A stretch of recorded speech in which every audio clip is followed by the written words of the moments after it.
सभी लोग ऊर्जा के साथ भारत माता का जयकारा लगाएंगे। बोलिए भारत माता की। क्यों भाई, क्या हो गया अंडमान निकोबार वालों की आवाज को? ऐसी आवाज नहीं होती है भाई। आज का दिन भारत के इतिहास में द्वीप समूहों को स्थान देने वाला दिन है। मेरे साथ दोनों हाथ उठाइए और प्रचंड आवाज से बोलिए भारत माता की, भारत माता की। मंच पर उपस्थित अंडमान निकोबार द्वीप समूह के सम्माननीय उपराज्यपाल श्रीमान डी.के. जोशी जी, भारत सरकार के गृह सचिव श्री अजय कुमार भल्ला जी, अंडमान निकोबार द्वीप समूह के सांसद कुलदीप जी और आज इस कार्यक्रम में आए हुए सभी प्यारे भाइयों बहनों, आप सभी को नमस्कार। मित्रों, आज का दिन गृह मंत्रालय के आइकॉनिक वीक के समाप्ति का दिन तो है ही, जो नेताजी सुभाष चंद्र बोस की स्मृति को देश भर में संजोने के लिए आयोजित किया गया था। आजादी के अमृत महोत्सव में इस वर्ष के अंदर अनेक नामी गिरामी स्वतंत्रता सेनानियों के जीवन कवन को भारत की नई पीढ़ी के सामने रखने के लिए प्रधानमंत्री जी ने हर मंत्रालय को जिम्मेदारी दी है। गृह मंत्रालय का सौभाग्य है कि आजादी के आंदोलन के ध्रुव तारे जैसे सबके प्रिय नेताजी के जन्म से लेकर आज तक की सारी यादों को संजोड़ने का काम गृह मंत्रालय को दिया गया है। परंतु इसके साथ साथ आज का दिन और महत्वपूर्ण इसलिए है कि आज के दिन ही अंडमान निकोबार का द्वीप समूहों का नाम, जो पहले से आजादी के आंदोलन में स्वर्णिम अक्षरों से मंडित है, उसमें एक और यश कलगी को ऐड करने का काम, जोड़ने का काम भारत के प्रधानमंत्री जी ने किया है। आज सुबह दो बड़ी शुरुआत माननीय प्रधानमंत्री जी ने की है। सबसे पहले जो सुभाष ब्रिज है, जो पहले रोज द्वीप कहा जाता था, वो सुभाष द्वीप को सुभाष बाबू के मेमोरियल के अंदर बदलकर बहुत बड़ा टूरिस्ट डेस्टिनेशन बनाने की शुरुआत हमारे देश के प्रधानमंत्री ने की है। और इसके साथ साथ जिन्होंने देश की आजादी की सुरक्षा के लिए 1947 से लेकर आज तक अपने जान न्यौछावर की, अपने शरीर के खून का कतरा कतरा मातृभूमि की इंच इंच भूमि के लिए बहाकर मातृभूमि की रक्षा करने का काम किया। कुछ जीवित रहे, कुछ शहीद हुए। वो सभी 21 परमवीर चक्र विजेताओं के नाम पर अंडमान निकोबार द्वीप समूह के 21 बड़े द्वीपों का नामकरण हुआ है। मित्रों, ये बहुत बड़ी बात है। मैंने सुबह भी कहा था, पूरे दुनिया भर के शहीदों को और वीर जवानों को महिमा मंडन करने के इतिहास को खंगाल लेते हैं। दुनिया के किसी देश ने अपनी कृतज्ञता व्यक्त करने के लिए किसी द्वीप या भूमि को शहीदों के नाम से नहीं किया है। हमारे प्रधानमंत्री जी ने अंडमान निकोबार के अनाम 21 द्वीपों को, 21 बड़े द्वीपों को, इन महान शहीदों के, वीरता के, जिन्होंने पराक्रम की पराकाष्ठा की, ऐसे हमारे वीरों के साथ जोड़कर न केवल सेना का मनोबल बढ़ाया है, न केवल तीनों सेना को सम्मानित किया है, इसके साथ साथ में भारत की युवा पीढ़ी को हमेशा के लिए उत्साह, प्रेरणा और देशभक्ति के संस्कार से सिंचित करने का काम किया है।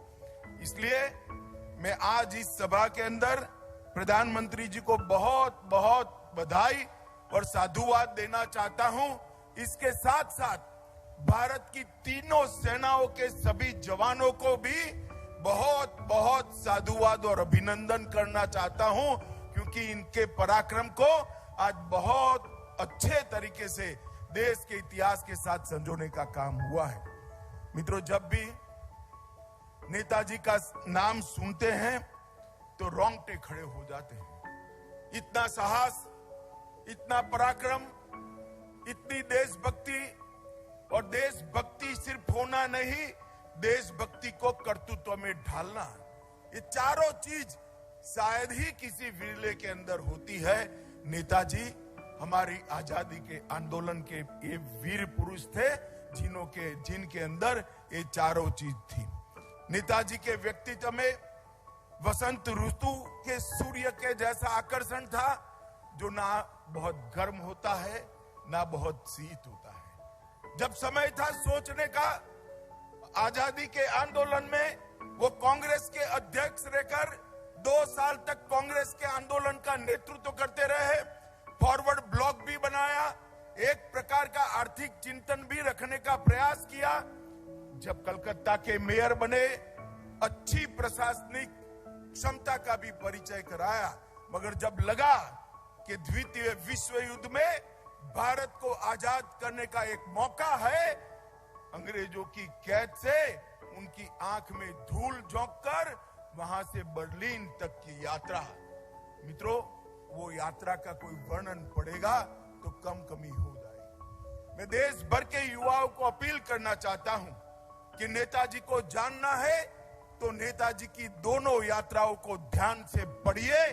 देश के लिए कोई एक व्यक्ति अपने अल्प आयु के अंदर क्या कर सकता है, इसका एक उत्कृष्ट उदाहरण था जो नेताजी ने एक पूरे विश्व के सामने रखा है। मैं इस पर आपको बाद में बताऊंगा। नेताजी के लिए देश का सम्मान, देश की जनता के प्रति ईमान और खुद के स्वाभिमान से बढ़कर कुछ नहीं था। मित्रों, मोदी जी ने अंडमान निकोबार द्वीप समूह में आज जो 2 चीजें की हैं, वो दोनों चीजें, दोनों कार्य अंडमान निकोबार द्वीप समूह को भारत के आजादी के और आजादी के बाद भारत की सुरक्षा के इतिहास में स्वर्ण मंडित अक्षरों से लिख दिया है। वैसे ही अंडमान निकोबार, उसका इतिहास कौन जानता नहीं है। यहीं पर आजादी की तीर्थस्थली जैसी सेल्युलर जेल है, जहां वीर सावरकर ने अपार यातनाओं को सहते हुए कभी न झुकने वाला जज्बा दिखाया था, जहां पर अनेक सन 57 से लेकर सन 47 तक, 1857 से 1947 तक अनेक कैदियों ने यहां रहकर आजादी के आंदोलन की तपस्या करी थी। पूरे देश के युवाओं के लिए मैं हमेशा कहता हूं, इस सेल्युलर जेल एक मॉन्यूमेंट नहीं है। देश के युवाओं के लिए आजादी के आंदोलन का एक तीर्थ स्थान है, और वही जगह पर जब तब लोग आज अंग्रेजों के परेशानियों से, उनके जुर्मों से तप्त आजादी के लड़ाकों को यही भूमि ने मां की तरह सांत्वना देने का काम किया था। और इसके साथ साथ अंडमान निकोबार का ये द्वीप समूह वो सौभाग्यशाली भूमि है जिसको पूरे भारत के अंदर सबसे पहले आजाद होने का गौरव मिला। 30 दिसंबर 1945 को हमारा अंडमान आजाद हो गया। मैं तो जब भी द्वीप समूह के भूमि पर पैर रखता हूं, रोमांचित हो जाता हूं। ये भूमि पर नेताजी ने ध्वज फहराकर अंडमान को स्वतंत्र करने का काम किया था, और आज वहीं पर नेताजी की स्मृति में एक द्वीप पर स्मारक बन रहा है। देश नेताजी के उपकारों को, उनके ऋण को कभी चुका नहीं सकता। मगर हम एक छोटा सा प्रयास तो जरूर कर सकते हैं। उनके जीवन से, उनकी वीरता से, उनकी देशभक्ति के गुण से नई पीढ़ी सीखे, ऐसे स्मारक बना सकते हैं। वो काम आज मोदी जी ने किया है और मैं इसके लिए अंडमान निकोबार द्वीप समूह के सभी नागरिक भाइयों बहनों को बहुत बहुत बधाई देना चाहता हूं। इस सप्ताह के अंदर जैसे अभी छोटे से वृत्त चित्र में आपने देखा, मणिपुर के मोइरांग में जहां पर नेताजी ने हिस्सा भी जीता था, बारडोली सूरत जहां नेताजी अध्यक्ष बने थे, कोलकाता जहां उन्होंने पहली बार मेयर भी बने, स्नातक की डिग्री भी, उपाधि भी हासिल की, नागालैंड में कोहिमा, गुजरात में हरिपुरा और कटक जहां उनका जन्म स्थान था, सभी जगह पर गृह मंत्रालय ने अलग अलग कार्यक्रम कर नेताजी की याद को संजोने का और उसको आगे बढ़ाने का काम किया है। मित्रों, नेताजी के जीवन को हम ध्यान से देखें तो उस जमाने में देश के सारे युवाओं का स्वप्न होता था आईसीएस अफसर बन जाए और अंग्रेजों के राज के साथ जुड़कर अपना जीवन सफल कर ले। नेताजी आईसीएस तो बने, सिलेक्ट भी हुए, पास भी हुए, मगर अंग्रेजों की नौकरी करना पसंद नहीं किया। इस्तीफा देकर उन्होंने देश को आजाद करने की मुहिम के अंदर जुड़ना पसंद किया। सबसे कम आयु वाले कोलकाता के मेयर बने, सबसे कम आयु वाले कांग्रेस के अध्यक्ष बने और 1938 में फिर से जुड़ कर आए। गांधी जी के साथ कार्य पद्धति के मतभेद के बाद उन्होंने कांग्रेस छोड़ दी और अपना रास्ता अख्तियार किया, वहां फॉरवर्ड ब्लॉक की स्थापना की और जब मौका लगा कि अब देश को आजाद किया जाता है, किया जा सकता है, उन्होंने आईएनएस की स्थापना कर देश को आजाद करने का बहुत बड़ा प्रयास किया। उन्होंने गांधी जी से मतभेद के कारण कांग्रेस तो छोड़ी, मगर आजाद हिंद फौज का जब रेडियो बना तब उन्होंने बापू से आशीर्वाद मांगकर अपनी लड़ाई के लिए विजय के आशीर्वाद मांगे और उन्होंने कहा था कि बापू, आपके आशीर्वाद के बगैर मेरी ये लड़ाई सफल नहीं हो सकती। ये उनकी विनम्रता बताता है। उन्होंने आजाद हिंद फौज का गठन किया और ये बहुआयामी व्यक्तित्व, ब्रिलियंट विद्यार्थी रहा, उत्तम प्रशासक रहा, राजनीतिज्ञ रहा, सेनानी भी रहा और सभी गुप्तचरों को पछाड़ दे ऐसी गुप्तचर की कला में भी माहिर होकर कलकत्ता से ग्रेट एस्केप की यात्रा कर यूरोप तक गए। और आज देखें तो कलकत्ता से पेशावर, पेशावर से मॉस्को, मॉस्को से बर्लिन, 7,275 किलोमीटर की ये यातनाओं से सभर यात्रा थी, मगर एक जुनून था। ये समय है देश को आजाद करने का, हम अब राह नहीं देख सकते। इसके साथ जर्मनी से इंडोनेशिया, इंडोनेशिया से जापान, 27,000 किलोमीटर की टोटल पनडुब्बी से यात्रा, ये नेताजी के साहस को बताने का काम करते हैं। मित्रों, पूरा देश आज नेताजी को अपना अभिमान मानता है। पूरा देश नेताजी को, उनके साहस को सलाम करता है और हमें नेताजी पर अभिमान है। मोदी जी ने नेताजी के इतिहास को सम्मान देने के लिए, उसको संजोने के लिए कर्तव्य पथ पर नेताजी का एक भव्य स्टैच्यू स्थापित करने का काम किया है। आजादी के बाद नेताजी को भुलाने का, उनकी भूमिका को छोटा कर नया इतिहास लिखने का बहुत प्रयास हुआ, मगर मित्रों कहते हैं ना, जो वीर होते हैं, जो सच्चे होते हैं, वो इतिहास में स्थान प्राप्त करने के लिए किसी के मोहताज नहीं होते हैं। इतिहास ही अपनी गोदी में बिठाकर अपने बच्चे को बड़ा करता है। और उसी तरह आज नेताजी कोटि कोटि सूर्य की भांति चमककर आज आजादी के आंदोलन के ध्रुव तारे बने हुए हैं और हम सबका दायित्व है कि नेताजी के आजादी के आंदोलन में उनकी जो भूमिका थी, आजाद हिंद फौज बनाने के पहले और आजाद हिंद फौज की पूरी लड़ाई की, ये दोनों भूमिकाओं को उजागर करने का और आने वाली पीढ़ियों को प्रेरणा देने का। आज नेताजी का 126वां जन्मदिन है। प्रधानमंत्री मोदी जी ने नेताजी के जन्मदिन को पराक्रम दिन नाम दिया और आज पूरा देश अब सालों सालों तक 23 जनवरी को पराक्रम दिन मनाता रहेगा। और जब तक पराक्रम दिन मनेगा, ये नेताजी का ग्रेट एस्केप वाली यात्रा पूरी दुनिया के जहन में आएगी।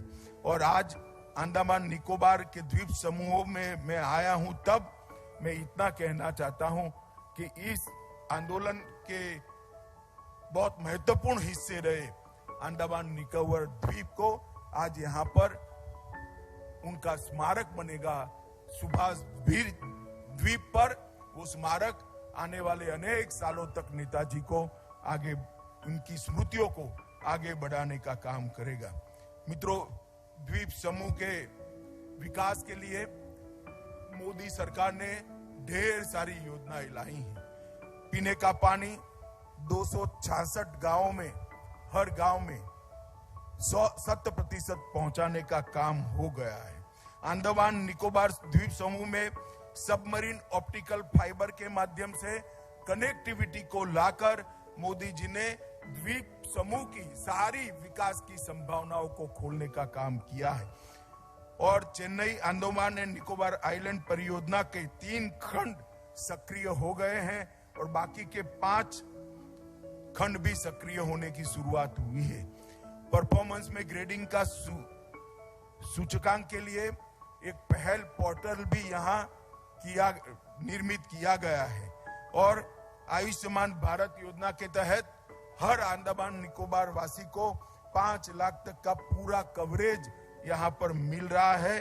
और विद्युत क्षेत्र में 20 मेगावाट के सोलर प्लांट को चालू कर दिया गया है, जो आने वाले दिनों में हमारे द्वीप समूहों के लिए ऊर्जा और विकास का मूल कारण बनने वाला है। लगभग 203 करोड़ की लागत से सड़क और पुल भी बनाया है और वीर सावरकर अंतर्राष्ट्रीय हवाई अड्डे पर नया टर्मिनल भी निर्माणाधीन है। मित्रों, अंत में मैं इतना ही कहना चाहता हूं, विकास का काम मोदी जी बहुत अच्छे तरीके से कर रहे हैं, करेंगे। मैं द्वीप वासियों को आश्वस्त करना चाहता हूं कि द्वीप अब आत्मनिर्भर बने, इस प्रकार से द्वीपों का विकास करने के लिए नरेंद्र मोदी सरकार कटिबद्ध है। परंतु मित्रों, आज मोदी जी ने जो 2 काम किए हैं, हमारे 21 पराक्रमी योद्धाओं को, परमवीर चक्र को प्राप्त करने वाले योद्धाओं को अनाम द्वीपों के साथ जोड़ने का काम और नेताजी की स्मृति में सुभाष ब्रिज को स्मारक बनाने का काम मैं मानता हूं। अंडमान का नाम, अंडमान निकोबार द्वीप समूह का नाम, ये दोनों कामों के कारण अनेक सदियों तक देश के इतिहास के साथ सुवर्णमयी अक्षरों से जुड़ जाएगा। आप सभी को मैं पराक्रम दिवस की बहुत बहुत शुभकामनाएं देता हूं। देश के सभी नागरिकों को भी पराक्रम दिवस की बहुत बहुत शुभकामनाएं देता हूं और हम ईश्वर से यही प्रार्थना करें सब मिलकर कि हमारी युवा पीढ़ी नेताजी के संस्कारों से, नेताजी की वीरता से, उनकी देशभक्ति से, देश को आगे बढ़ाने के उनके जज्बे से संस्कार प्राप्त करे और देश को आगे बढ़ाए। और 2047 में जब देश की आजादी की शताब्दी मनाने का समय हो, पूरे विश्व में हर क्षेत्र में भारत सर्वप्रथम हो, ये वो सपना हमारा सिद्ध हो। फिर से एक बार सभी को बहुत बहुत शुभकामनाएं। वंदे मातरम। बहुत बहुत धन्यवाद माननीय अमित शाह जी, आपके प्रेरणात्मक शब्दों के लिए। और अब मैं निवेदन करूंगी मुख्य सचिव अंडमान निकोबार प्रशासन से धन्यवाद ज्ञापन के लिए। श्री केशव चंद्र जी, आपसे निवेदन।